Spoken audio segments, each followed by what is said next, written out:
Why are mothers still dying in 2025 when most maternal deaths are preventable?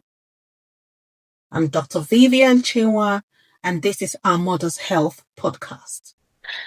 Hello, everyone. Welcome to our Mother's Health podcast.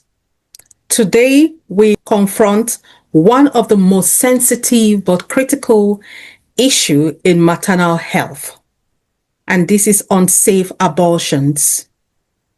Globally, millions of women face life-threatening complications because they lack access to safe and legal and affordable abortion care. So I'm your host, I'm Dr. Viviane Chinwah, and today we're looking at unsafe abortion, the silent crisis. WHO reports that 45% of all abortions worldwide are unsafe, almost all of them occurring in low and middle income countries. Unsafe abortions account for around 13% of global maternal deaths, so they account for a lot of maternal deaths. Every year, 4.7 to 13.2% of maternal deaths are linked to unsafe abortion complications such as hemorrhage, infection, or organ injury. Okay, and this is really sad to see. I'm going to share some real stories from three areas. One from Kenya, Mariam from Kenya. She's 17 years old. As you know, there are stigmas associated with teenage pregnancies and cover-ups and stereotypes, and of course, for those people that are in faith-based organizations, they might tend to, hide their pregnancies. So Mariam became pregnant, unable to access safe abortion services. She turned to an untrained provider, and she developed sepsis and died before reaching the hospital. There's another story from Amina. Amina suggests to me that this is from the northern part of Nigeria. Amina attempted to terminate her pregnancy using herbs, sharp objects, but she survived. But she was left with permanent damage to her uterus. So that's another story from Nigeria. We have the third story from Sierra Leone. This is a health worker. A health worker recounted seeing 3 women die in 1 week from complications after unsafe abortions, simply because the country's restrictive law it forced women into dangerous alternatives that we saw in the other case as well, drinking harmful substances and using sharp objects to terminate their pregnancies. And this is disheartening to see that unsafe abortions are still killing a lot of people in developing countries. But I'm glad I'm not going to be discussing this alone, this very sensitive and critical topic. I'm here with a very special guest, and he's no other person than Professor Kinikanwo Innocent Green. He's a professor of obstetric and gynecology at the University of Port Harcourt and executive secretary at the Rivers State Primary Healthcare Management Board. He graduated from University of Port Harcourt with his medical degree since 2001. That's quite a long time. And he earned his fellowship from the West African College of Surgeons. That's in 2011. And the International College of Surgeons thereafter. He's renowned for advancing maternal child health care, and he has held key leadership roles and won accolades from the Bill and Melinda Gates Foundation, UNICEF, and Dangote Foundation. He is married with 4 children. Extremely and honored, delighted to have you here with me, Professor Green. Very delighted that you could squeeze our time out of your busy schedule to come and discuss this very important topic with me. So you're welcome to the podcast, Professor Green. Thank you very much, Dr. Vivian, and our viewers. It's nice to be here. Yeah, thank you, Professor Green. So, as I said before, we go straight into the podcast. We'll start from the legal restriction. The criminalization drives unsafe practices. Will you agree with me, Professor Green? I know that abortion is a huge debate even in America and in several countries. Should abortion be legalized or not? And we have seen that these restrictions drives unsafe practices because of these young girls are going to do all of these harmful practices that is driving the statistics, the maternal death rates. 13%, that's a lot of numbers due to unsafe abortion. And of course, this is preventable. So I don't know, what do you have to say about this? So let me. I think it's this is. Let me thank you, Dr. Vivian, for this very important topic. On safe abortion, on safe. Just as you mentioned, there, unsafe abortion continues to, cause, high maternal mortality. I mean, you just said the figure there, 13% of maternal deaths Yeah. are linked to, unsafe abortion. Of course, we know what it is when, procedures that you use to end a pregnancy, either by an unqualified person, an unqualified personnel, or in an environment that is not optimal for that procedure. And we all know that it drives the unsafe abortion.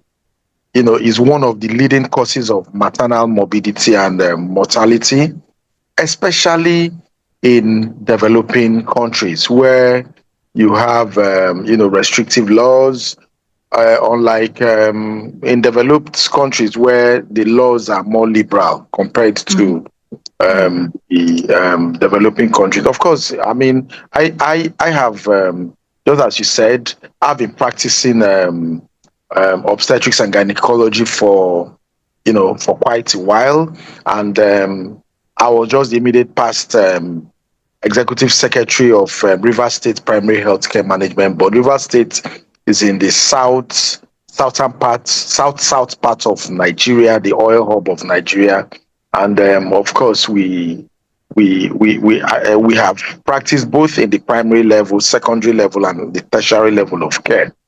So in terms of the laws that govern unsafe or govern abortion in developing countries, which I mean Nigeria is one of it, that we know that there are basically two laws: the criminal code and the penal code.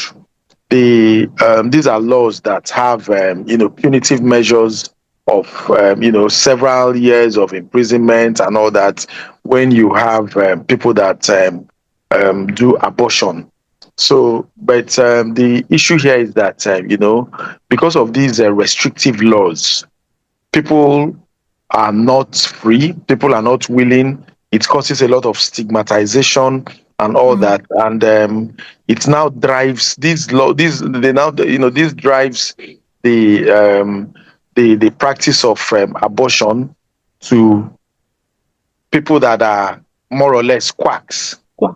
and these these quacks cause a lot of damages um, to to our mothers, from injuries to adjoining organs around the uterus to infections. You could, in fact, I remember one of such cases where we had to publish it. I think a 13-year-old girl in the Ogoni axis of River State went to procure an abortion in a chemist where they used a sharp object. They used the spoke of the hanger to procure that. Yeah. That process now led to, the omentum being dragged through the posterior vaginal fornix, and so she presented with a vaginal mass, and it was terrible. So on examination, we found out that she had that mass. We had to take her to theater, and then of course we did an omentectomy. She just escaped. It escaped the uterus by just a hair's breadth. And I mean, following omentectomy, we did, of course, the counseling, because counseling is very important in post-abortal care. When she survived, everything went very well. We now had to bring her back and counsel her very appropriately. So restrictive laws have a negative role in terms of procurement of abortion. Well, again, of course, abortion is something that is a public health issue, and you find all manner of interests, religious interests, social interests, legal interests, and all that. Talking about those for and those against the laws. So in Nigeria, it is still the those two laws, as I mentioned, criminal law 223, and about 3 or 4 of it, and then the penal code, which is more prevalent in the northern parts of the nation. Okay, so I know that it's illegal. So what do you say to this? Should they decriminalize this law in law? So let me just quickly, it's a law. So Yeah. of course it will require a lot of legislation. It will. I know that at different points, some groups have tried to go through the Nigerian, the Nigerian Senate and the House of Representatives, so that they can decriminalize the laws governing the practices of abortion. But of course, as expected, a lot of religious groups came and opposed some of those bills, and those bills they didn't see the light of the day. So for now, the laws are still restrictive. We are hoping that maybe with advancement and all that, I mean that some form of review will be done to some of those restrictive laws. Because if you compare the burden of abortion or unsafe abortion in terms of, if you compare developing to developed country, you see that you have more burden in the developing countries that has restrictive laws. So you will now ask, the restrictive laws, are they really doing anything, or is just like a camouflage? So these are some of the critical issues that one should take cognizance. Okay.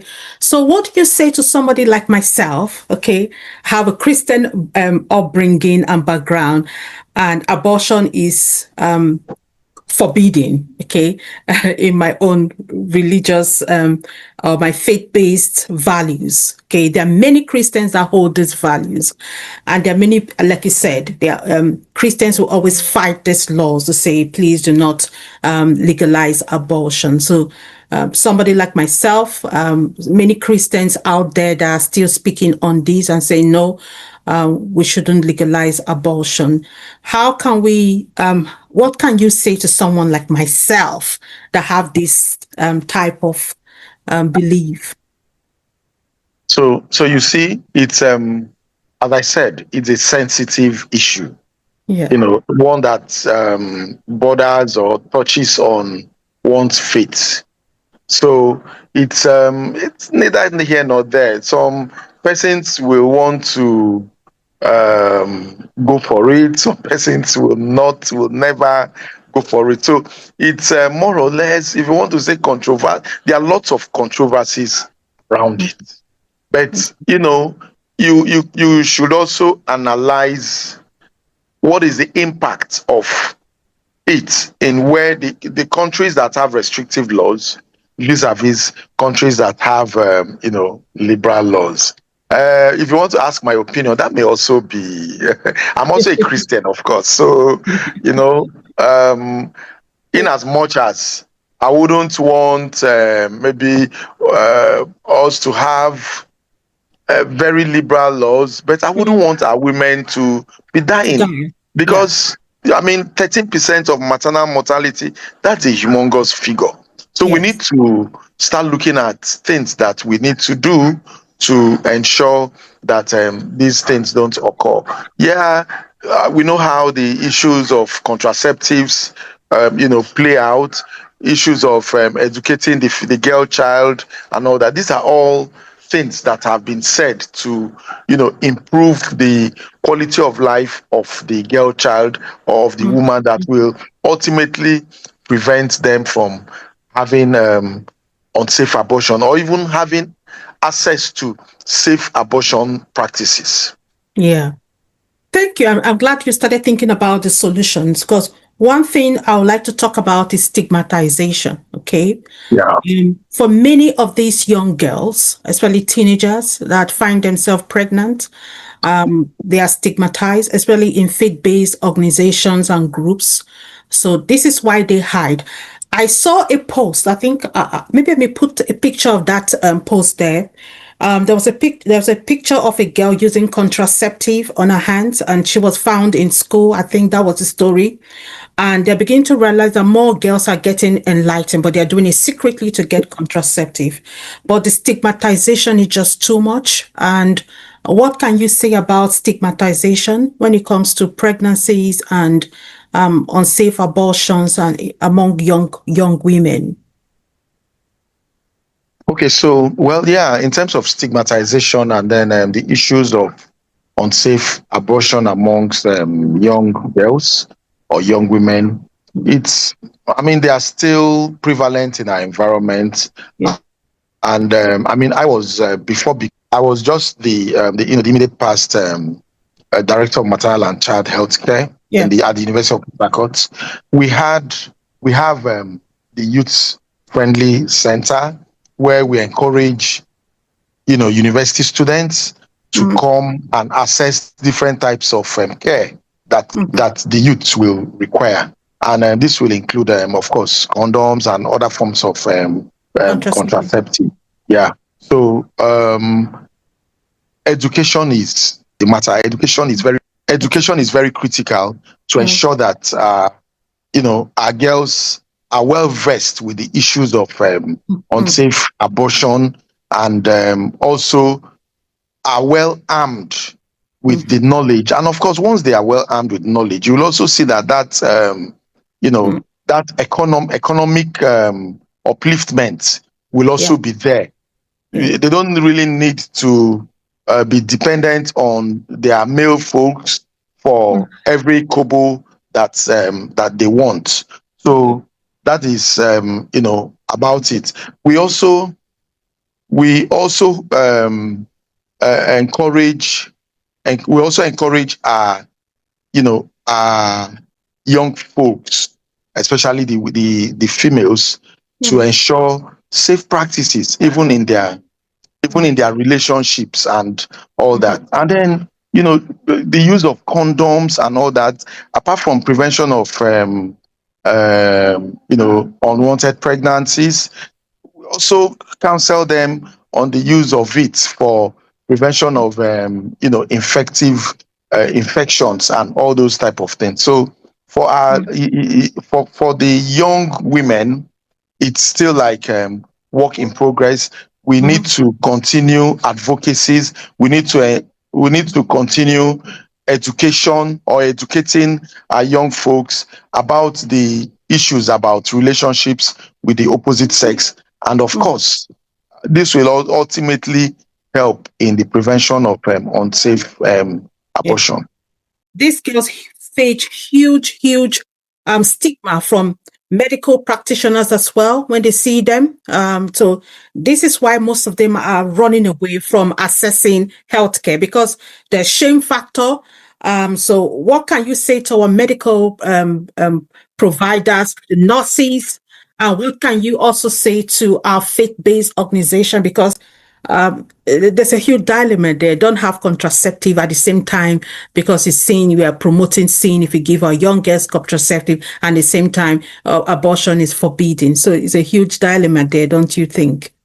Yeah. So that's where the attitudinal change has to come, and it has to come with it's like a continuum. It has to continue. It has to be a continuous process of educating them, encouraging our young folks, and we know that even um, in the workplace, in the hospitals, and some of the health centers, you find some you find some health workers not stigmatizing or shouting at these young girls that you don't go open legs, you don't they saying all manner of Yeah. uncomplimentary Mm, things to them. So they are having an issue, and it's important that they are the caregiver is empathetic mhm, to the plight of your patient or your client or something like that. And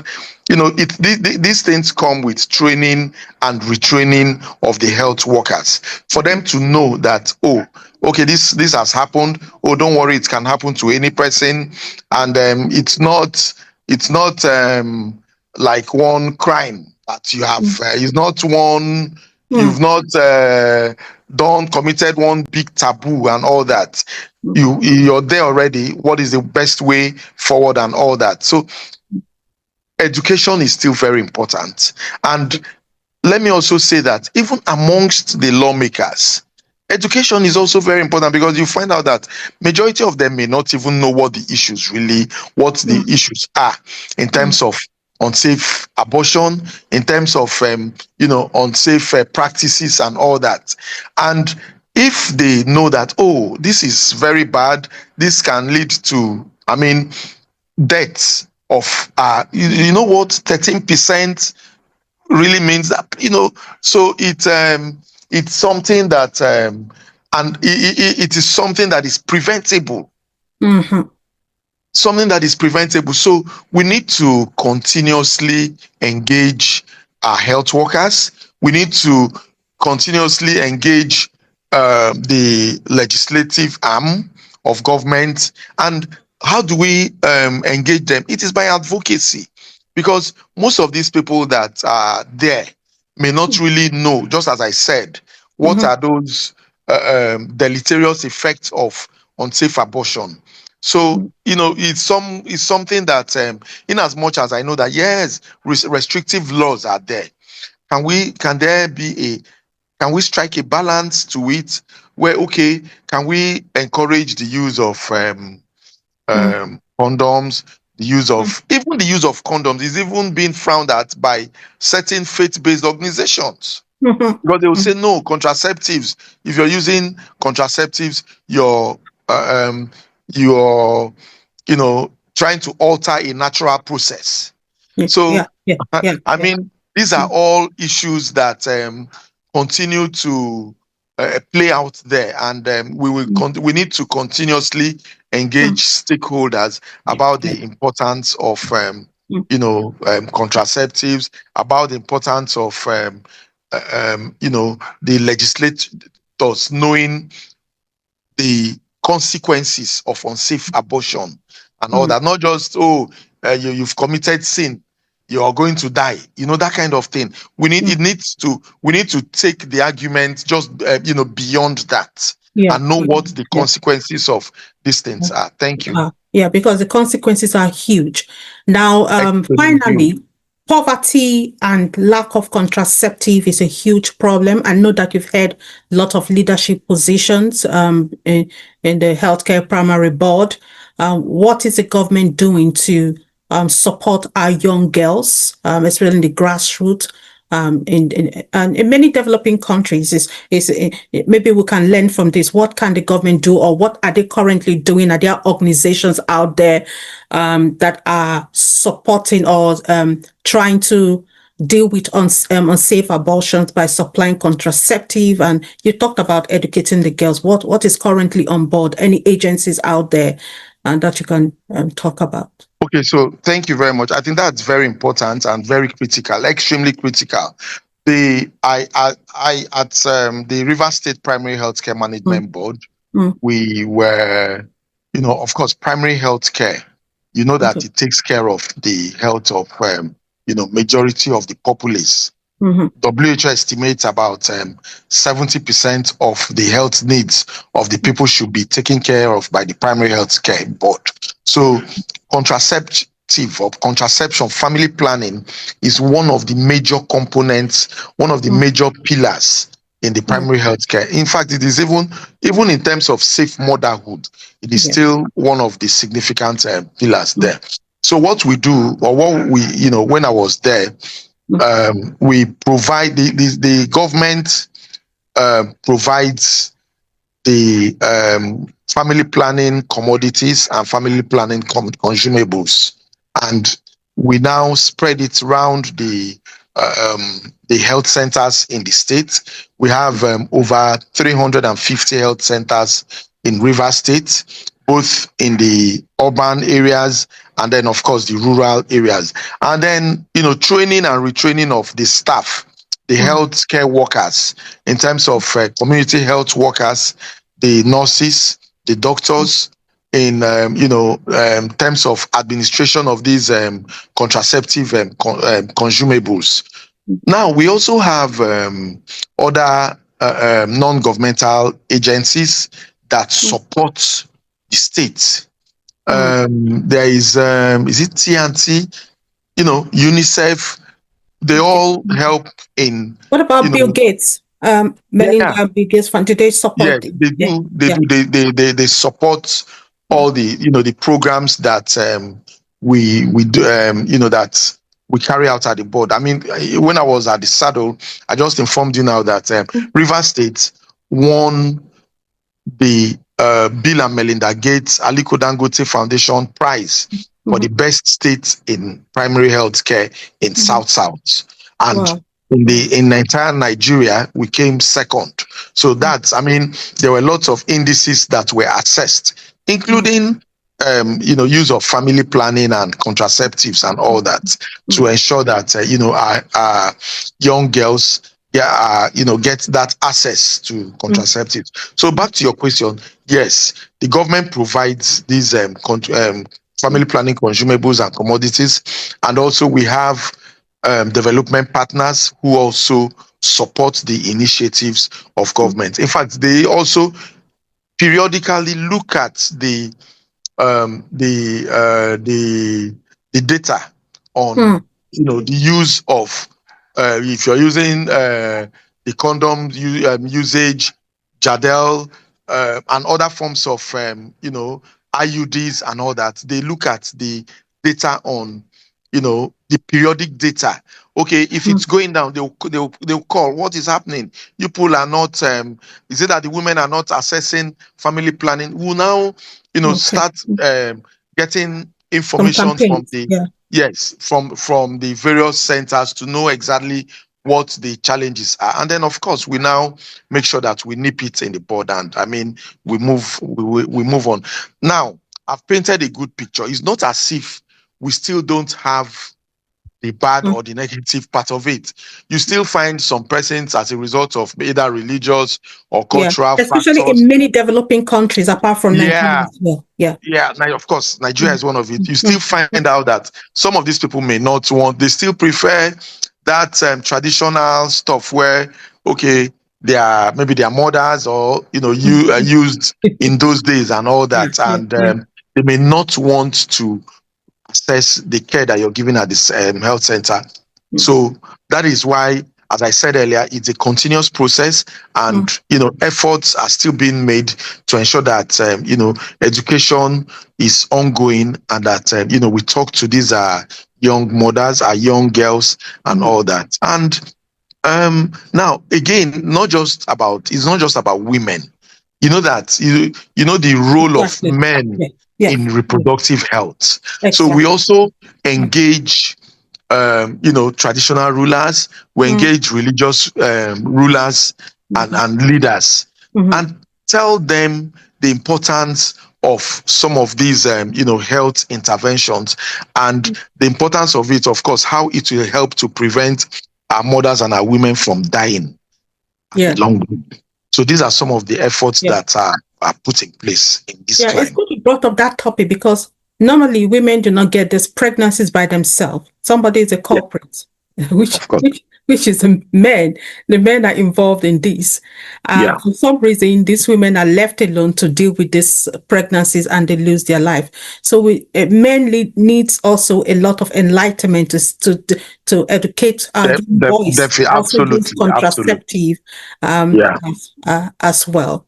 So thank you, Professor Gray. This has really been very educating and enlightening. I hope everyone is watching and taking points to prevent this unsafe abortions. Is completely preventable to help to reduce the death rates. There's a lot we can do from the government perspective, from the health provider perspective, because no woman should die for lack of safe health care. We need good healthcare services, especially for our young girls, where they can be educated and they can be cared for, especially when they find themselves in a pregnant situation. They need a lot of advice and counseling. So this is very, very important. Also, availability of contraceptive, very critical. Like you've said, I agree with you, Professor Green. They should be made available because our young girls should have access. And from that video that I watched, or that post that I saw on somebody's page, some of the young girls are taking laws into their hands. I think these are the Gen Zs and above to go and get contraceptives to prevent pregnancies. But in all, for young people, it's good to practice abstinence as well. If you belong to faith-based organization, I think the safest way to prevent unsafe abortion is to abstain until you are within you're in a place where you are free to have your children and will not require unsafe practices. But of course, even married women do undergo abortions as well. So safe care is very, very important. Availability of contraceptive and supporting NGOs to provide safe services in restrictive contexts and in many low-income countries. NGOs are very important. I'm sure they're doing a great work out there. A lot of international organizations are also doing a great work. And here the UNICEF and the Melinda and Bill Gates Foundation is also there. So thank you for watching this podcast. In our next episode, we'll be talking about delays in care, understanding the 3 delay model and exploring how systematic delays cost mothers' life. But before we go, any final words for us, Professor Green? It's been really a pleasure having you. Any final words before we go? Yeah, we know that unsafe abortion, just as we said, is one of the leading causes of death and is an issue of the reproductive health. And we know that reproductive health is now regarded as a right-based issue. So women have the rights to live. Our girl child also has the right to live. So we need to ensure that we do everything within our limits to ensure that our girl child, our children don't die from unsafe abortion and its complications. Thank you. Thank you very much, Professor Green. It's been a pleasure. Thank you. Yeah, same here. Thank you. Thank you for watching our Mother's Health podcast today. Remember, every mother deserves safe birth. Bye-bye.